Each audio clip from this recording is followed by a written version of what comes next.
కూడా మనకు కనిపిస్తాయండి. Tibetan culture మనకు ముఖ్యంగా తారాదేవికి వెళ్ళేటప్పుడు మనకు ఆ స్టెప్స్ మీద కనిపిస్తాయన్నమాట. మెయిన్‌గా ఒక సింబల్ ఉంటుంది. ఆ సింబల్ మీద బాగా కనిపిస్తాయన్నమాట.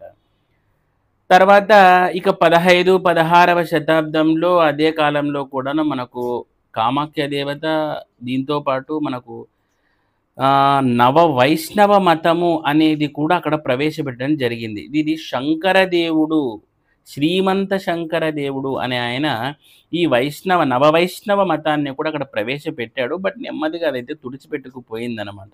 కానీ ఇప్పటికి అక్కడెక్కడో కొంతమంది దాన్ని పాటిస్తూ ఉన్నారు అని కూడా అంటారనమాట.